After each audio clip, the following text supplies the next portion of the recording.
ইচ্ছে মতো যেখানে সেখানে টোটো চালানো যাবে না, কড়া বার্তা দিলেন মন্ত্রী। মেইন রোডে টোটো চালানো নিয়ে হুঁশিয়ারি পরিবহন মন্ত্রী অর্জুন সিং এর। ভারী যানবাহন চলাচলকারী ব্যস্ত রাস্তায় টোটো চলাচল একেবারেই উচিত নয়। মেইন রোড থেকে সরিয়ে এলাকার ভেতরের রাস্তাগুলোতে চালাতে হবে টোটো। এবার কি করবেন টোটো চালকরা? রাজ্যে ই রিক্সা বা টোটোর চলাচল নিয়ে এবার কঠোর অবস্থান নিতে চলেছে পরিবহন দপ্তর। দীর্ঘদিন ধরে ব্যস্ত সড়ক এবং জাতীয় সড়কে টোটোর অবাধ চলাচল নিয়ে প্রশ্ন উঠছিল, আর সেই আবহেই গুরুত্বপূর্ণ ঘোষণা করলেন রাজ্যের পরিবহন মন্ত্রী অর্জুন সিং। তিনি স্পষ্ট জানিয়ে দিয়েছেন, ভবিষ্যতে প্রধান সড়ক বা হাইওয়েতে আর টোটো চলতে দেওয়া হবে না। সম্প্রতি সংবাদ মাধ্যমের মুখোমুখি হয়ে পরিবহন মন্ত্রী বলেন, যেসব রাস্তায় ভারী যানবাহনের চাপ বেশি এবং দ্রুত গতিতে যান চলাচল করে সেখানে টোটোর উপস্থিতি দুর্ঘটনার ঝুঁকি অনেকটাই বাড়িয়ে দেয়। আর সেই কারণেই টোটোগুলিকে মূল সড়ক থেকে সরিয়ে এলাকার অভ্যন্তরীণ বা সংযোগকারী রাস্তাগুলোতে চালানোর পরিকল্পনা নেওয়া হয়েছে। মন্ত্রী জানিয়েছেন, এই সিদ্ধান্ত কোনো হঠকারী পদক্ষেপ নয়। সুপ্রিম কোর্টের নির্দেশিকা এবং সড়ক নিরাপত্তা সংক্রান্ত বিভিন্ন সুপারিশ মাথায় রেখেই এই উদ্যোগ নেওয়া হয়েছে।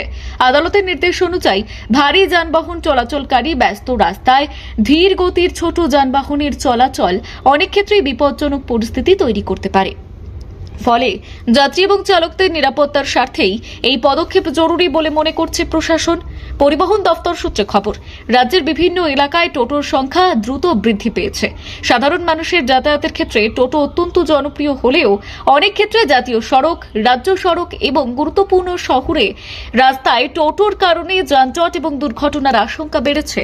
বিশেষ করে ভারী ট্রাক, বাস এবং অন্যান্য দ্রুতগতির যানবাহনের সঙ্গে একই রাস্তায় টোটো চলাচল করলে ঝুঁকি আরও বাড়ে। প্রশাসনের মতে টোটোকে সম্পূর্ণভাবে বন্ধ করার কোনো পরিকল্পনা নেই, বরং সেগুলিকে আরও সুশৃঙ্খল এবং নিরাপদভাবে পরিচালনা লক্ষ্যেই নতুন নীতি গ্রহণ করা হচ্ছে। স্থানীয় এলাকা, বাজার, আবাসিক অঞ্চল এবং ছোট সংযোগকারী রাস্তাগুলিতে টোটো পরিষেবা চালু থাকবে। তবে প্রধান সড়কে চলাচলের ক্ষেত্রে একাধিক বিধিনিষেধ আরোপ করা হতে পারে, আর সেই সিদ্ধান্ত কার্যকর হলে রাজ্যের লক্ষাধিক টোটো চালকের ওপর তার প্রভাব পড়তে পারে বলেই মনে করা হচ্ছে।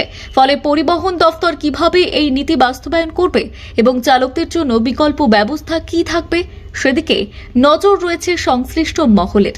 সড়ক নিরাপত্তা বিশেষজ্ঞদের একাংশ অবশ্য এই উদ্যোগকে ইতিবাচক বলেই মনে করছেন।